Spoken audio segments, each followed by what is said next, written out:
I think the most exciting part of being able to do Agatha All Along was the opportunity to work with Kathryn Hahn again, both because I love her personally, but because her sense of Agatha is so enormous. There's so much there in her mind, body, spirit, and it is my job to come up with the story, but it was fueled by my understanding of what she's capable of, what interests her, and what I knew that audiences would enjoy seeing her do on screen. We did an enormous amount of research on witches. Like, that was really a lot of the early days in the room.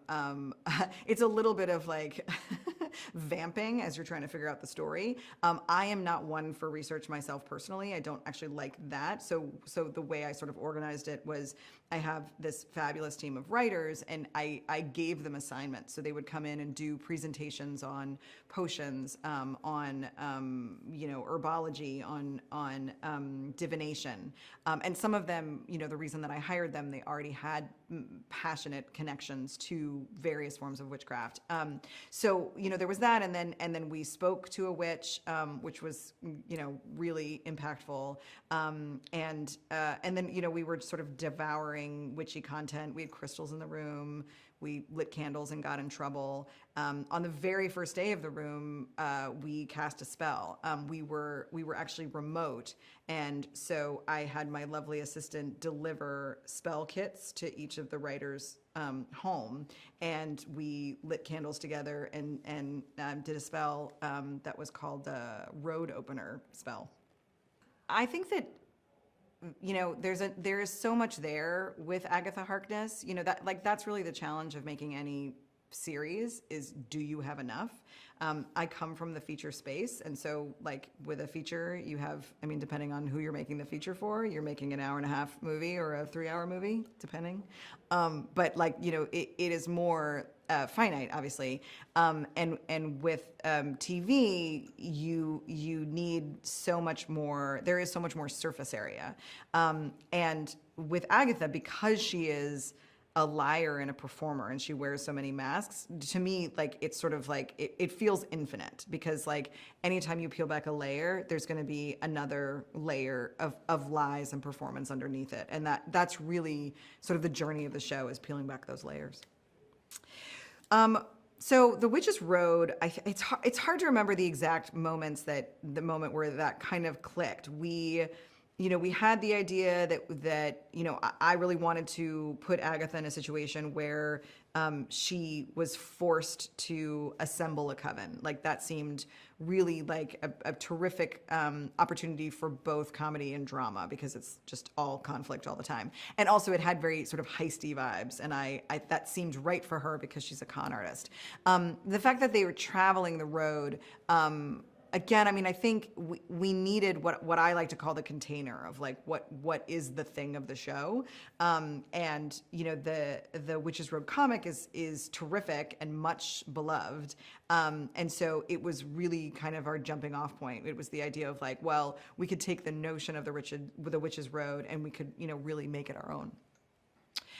So the tone of the series, the way that I describe it is 2 words, and it is Kathryn Hahn. That is the best way I can articulate what this show does. I think, WandaVision had a real trick of a tone in that it, was a comedy, it was a sitcom, it was broad, but it was very heartfelt, moments of big drama, moments of big tragedy, and I very much wanted to carry that particular tone on into Agatha All Along, but we have this added piece of horror and sort of teeth that we didn't have in WandaVision. And there's a darkness, and that is all, it all sort of stems from Agatha, the character herself. And because Kathryn is able to do all of these levels, she's really the way to conceive of what this show is. So one of the questions in creating the show was, how serious is it going to be? How far are we going to take things? And something that I think was even surprising to us, to the writers, was, what are the stakes?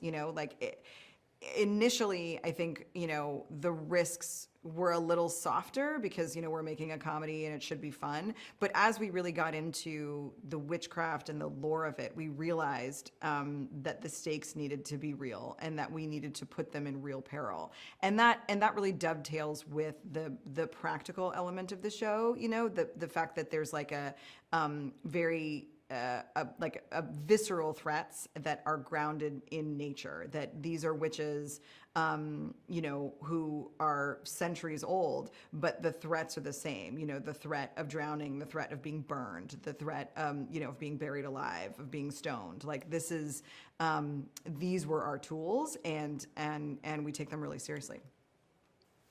The trials are sort of how we structure the episodes for kind of the midsection of the show.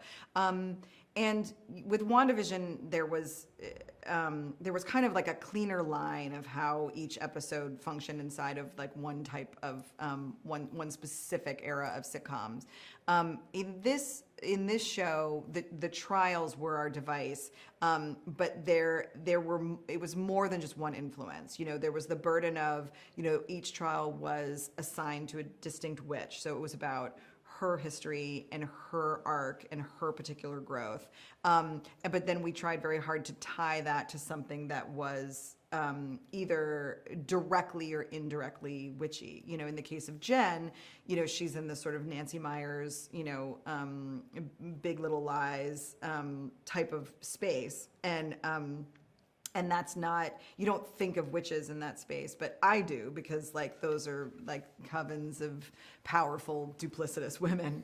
And so, that seemed, especially for the first trial, it seemed like such a fun place to start, such an unexpected environment for our witches. And also the idea of like the second they step in, they transform. I wanted the first trial to be the most startling transformation. So to have them go from their road kits like into their coastal grandma chic looks seemed like the sort of biggest jump. And then all the sort of trials followed that same logic of it's tied to the witch, but how do we pull in other influences to create a distinct, discrete world. So with Agatha All Along, I think what people can expect is a fun, scary ride. That is how the show is pitched. That's what you see in the trailer. And it has all of those thrills and delights in kind of a horror comedy space. But it, very much like WandaVision, the show is front loaded with these kinds of thrills and all the theatricality of the costumes and the looks and the music. But also like WandaVision, there is a great deal of depth to the show, and we do go to dramatic places. So I think, what people can expect is a thrill ride that, ultimately is very emotionally affecting.